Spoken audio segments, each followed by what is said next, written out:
Today was supposed to be the start of mock draft season here on the podcast, dissecting a mock draft each week leading up to the start of the 2022 NFL draft.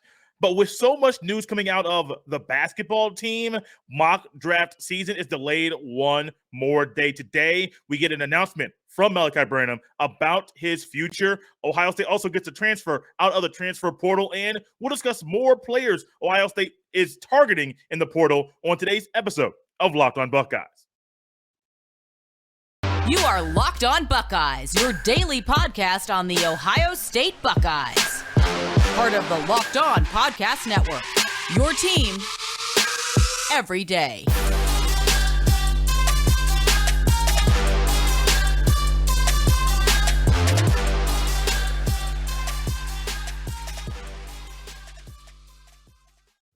What is up, Buckeye fans? Welcome back to another episode of Locked on Buckeyes, part of Locked on Podcast Network. I'm your host, Jay Stevens, also the host of the Jay Stevens Podcast. It is Monday, April 4th in the year 2022, and this episode of Locked on Buckeyes is brought to you by Stat Hero. Stat Hero is reshaping the way you play fantasy sports. Dozens of house-based games to play daily. No sharks, no funky props, just your skill versus the lineups you choose. Sign up today at stathero.com/locked on. I would also like to thank every person out there for making Locked on Buckeyes your first listen of every single day. EJ Liddell has announced he's going to the NBA draft. Jamari Wheeler has put his name into the NBA draft as well, and Malaki Branham joins the club. That is correct. Malaki Branham has decided to put his name and enter the 2022 NBA draft while still keeping his college eligibility. This is a new trend. I didn't think that would be something I would see at Ohio State this year, where players, it's a great opportunity for them. They put their name into the NBA draft. They are able to keep their college eligibility. There's a deadline that they have to make a decision by. Will they stay in the NBA draft or will they return to college? And players like EJ Liddell, Dwayne Washington Jr., they went through the process last year. One decided to stay in the draft. One decided to return to school. And Malaki Branham is a player that he is able and willing to do the same thing Liddell did just a year ago. Malaki Branham, phenomenal season this year. The Flourishing Freshman. We realized early on throughout this season that Chris Holtmann was going to really trust Malaki Branham to do things that most freshmen at Ohio State aren't trusted to do. There was a game earlier in the year. I forget if it was game one, game two, but it was early in the year where Chris Holtmann used the height and the scoring ability of Malaki Branham to be a scoring threat to get an easy two-point basket. A game-winning assist came from Malaki Branham, dumped the ball into Zed Key, 2 points. Now, I forget the game, who the opponent was, but I do remember in that moment me realizing Malaki Branham ain't normal. Malaki Branham is not your normal freshman.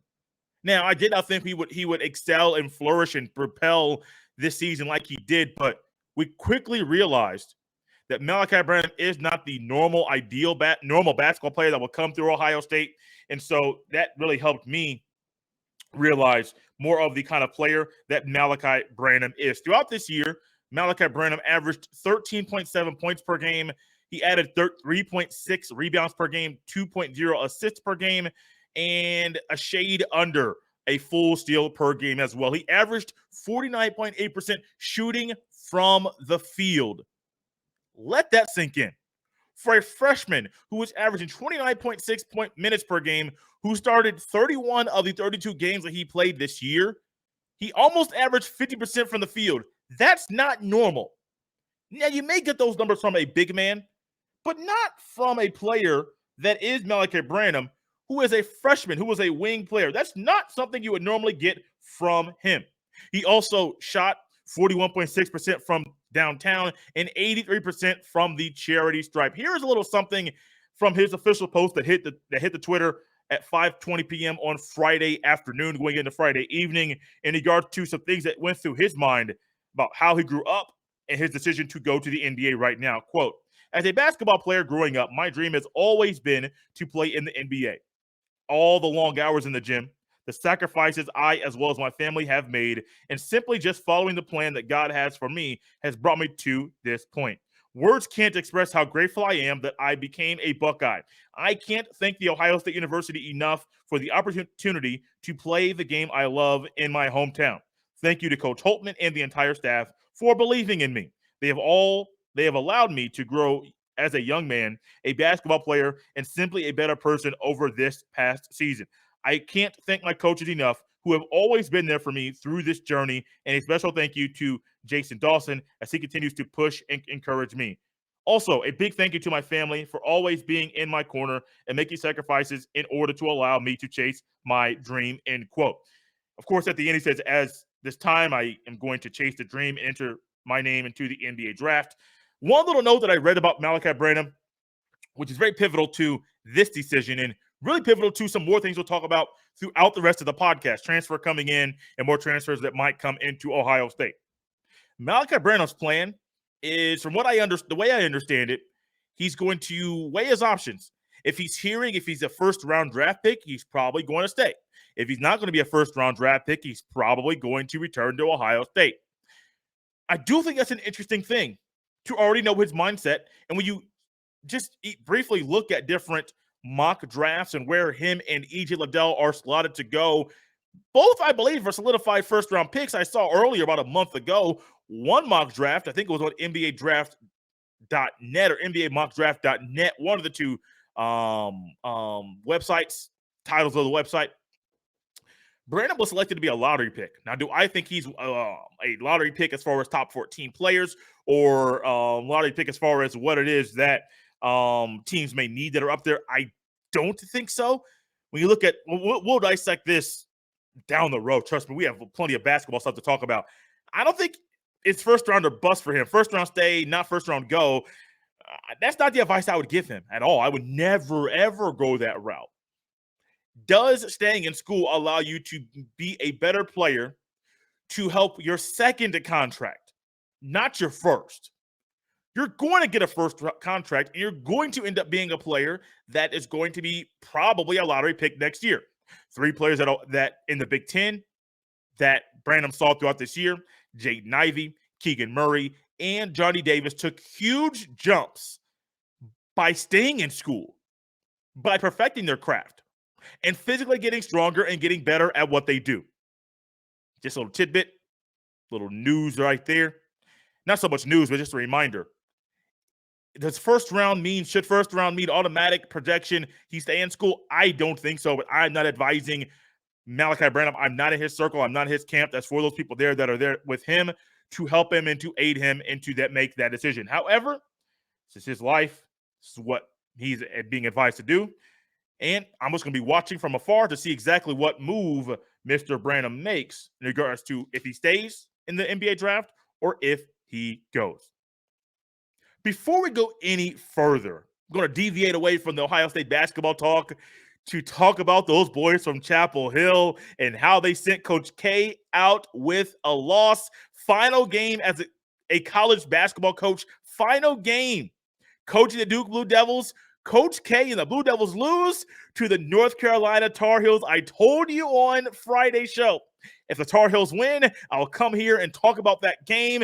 Not going to break it down. All I'll say is it's fun to be a Tar Heels fan and to see them boys win and to send Coach K out with a loss. There's no coach in college basketball that I love seeing lose more than Coach K. There's no team in college basketball that I love seeing lose more than the Duke Blue Devils. Both happened on Saturday night, and your boy was so happy when the clock hit 0 for the final time. All right, we're done. I had to get that out the way.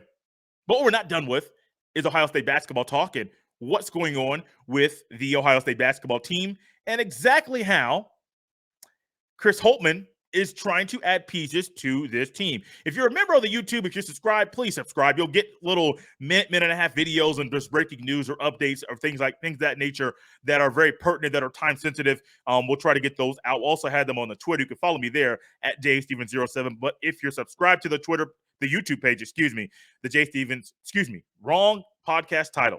Locked On Buckeyes podcast, YouTube page, you'll be able to get those instantly. Hit that bell so you're notified when a new video is uploaded. And so Chris Holtmann is not spending or wasting any time trying to get new players on the team. Ohio State picked up a transfer on Saturday evening in Tanner Holden, Wright State guard, 6'6", 185 pounds. This past year, he was a second-team All-Conference member. The previous season, he was a first-team All-Horizon League member. He is a player. He scored 37 points in the first 4 games that Wright State played, and Wright State won in that game, moving on to the first round of the NC2A tournament.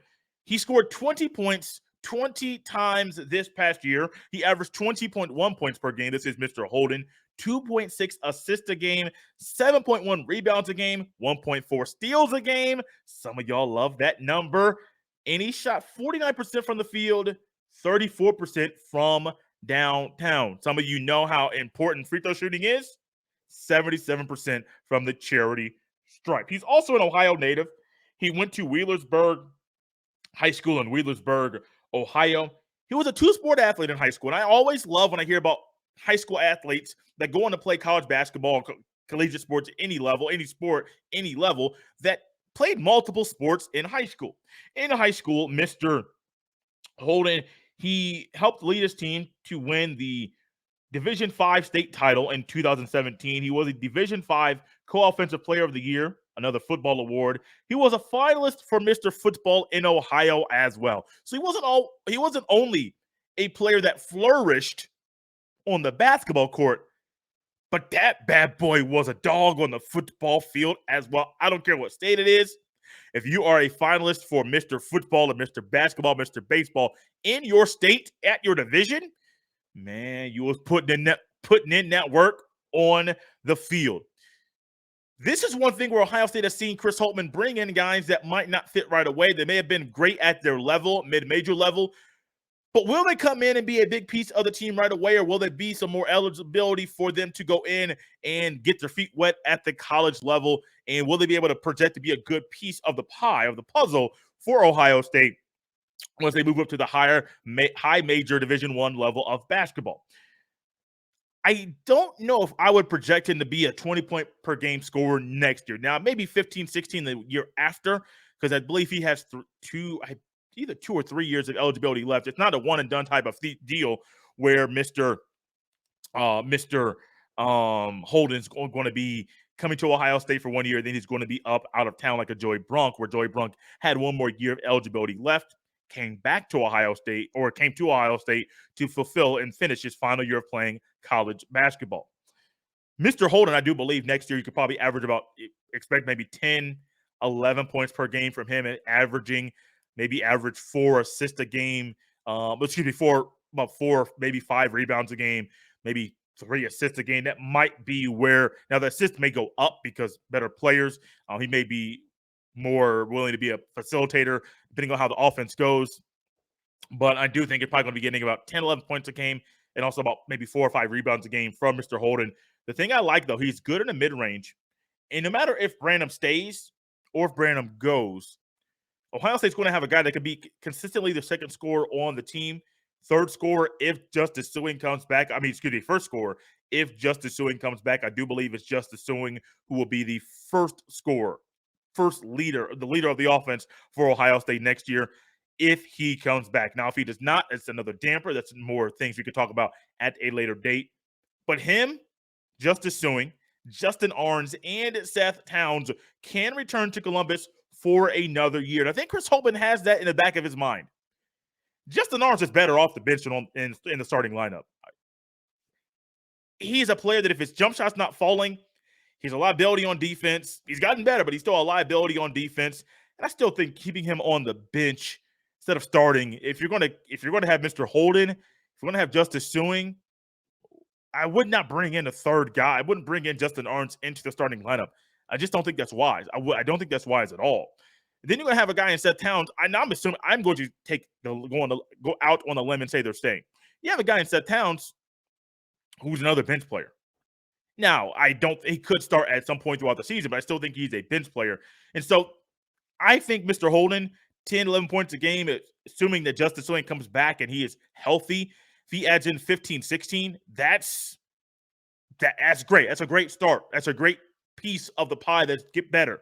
Now, Mr. Holden could come in, adjust to the Big Ten play of basketball and realize I can play with these guys. I believe he can. I firmly believe he can. But does he believe it? Well, how quickly will he realize that he can play with these guys, this level of basketball, going from the Horizon League, going up to the Big Ten Conference? I think this is a great jump and great move for Mr. Holden. Also, guys, there's some guys on Ohio State that may or may not return. Ohio State's losing a lot of guys. Jimmy Sotos is gone. Cedric Russell is gone. Justin Arns is a senior. Justice Suing, a senior. Kyle Young, gone. Seth Towns, gone for now. May return. Harrison Hoofkin, gone. Jamari Wheeler, gone. Joy Brunk, gone. That's 9 players right there that I just listed. Some can come back, some cannot come back, but that's 9 players. That's a lot. And that's why I do believe, no matter what, Chris Holtmann and his staff are currently working really hard to bring more players to Ohio State, to Columbus, because they realize they're losing a lot, not just in production between Liddell, Wheeler, and Branham, but in the sheer numbers of members of the roster that are no longer going to be there. So with that in mind, stick around because we're going to talk about some more players that could be pulled or snagged out of the roster. Talked about Nigel Pack last week. I saw a YouTube comment about somebody that said the coach would just have him stand in the corner. I laughed. I did not want to add any other comment except for saying, I hope it doesn't happen, but we've seen it happen before. Okay, guys, we're going to come back very quickly and discuss more players in the transfer portal. Ohio State has their eye on and players that I hope they bring to Columbus.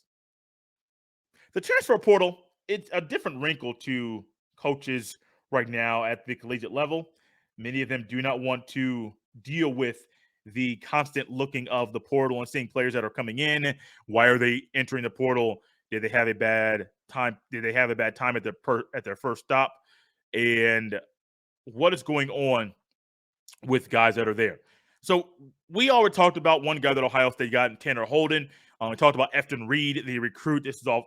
Tanner Holden was today's show. Efton Reed was last week's show, how he left. He's transferring from LSU.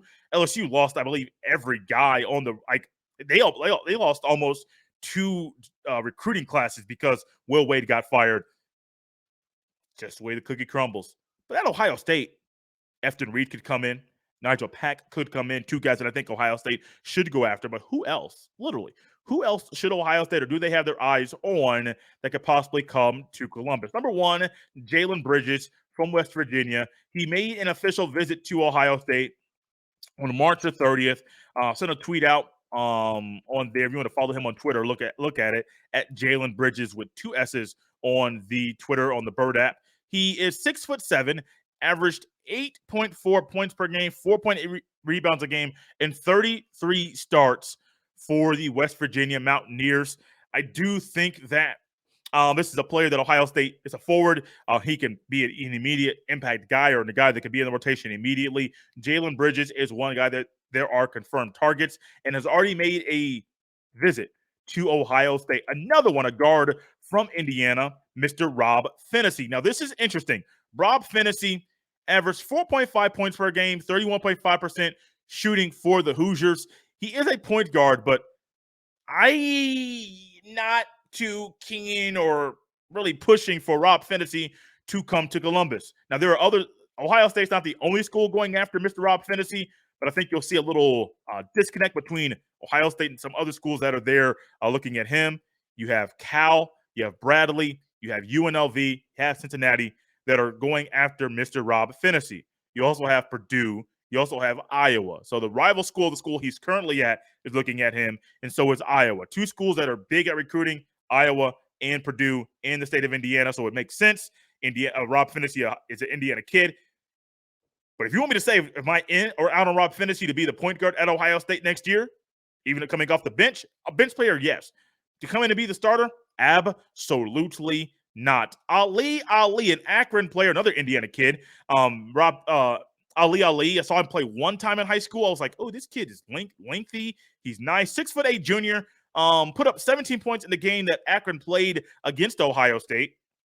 Averaged 13.9 points per game, 2.5 assists per game, and shot 40.7% from downtown. I think Ali, can't say it too fast, would be a great addition to Ohio State. And he's someone that once again could come in, and I would expect to be in the rotation, top 6, top 7 players at Ohio State immediately. Ohio State needs wing defenders, needs length on the wings, length on the wings. They need better 3-point shooters. They need guys that are just more confident on the basketball court with their ability. Ali is a guy that can do that. Some other schools that you want to keep an eye on that are looking at Mr. Ali, Georgia, Marquette, Pittsburgh, North Carolina State, Georgia Tech, Florida, Virginia Tech, St. Louis, and Memphis. Those are some other schools that are there as well. Some other ones, Arkansas had a really good basketball squad. Missouri, USC, Northwestern. I mean, he's littered with having a lot of guys looking at him. Belmont, Will Richard. Will Richard from Belmont is a guard. Averaged 12.1 points per game, 46.8% shooting from the field, added in 6 rebounds as a true freshman last year. We want to keep going quickly, not going to go into more depth with these. Cameron Winter from Drexel. He's another guard, first team all CAA guard from Drexel this past year. Jalen Llewellyn from Princeton.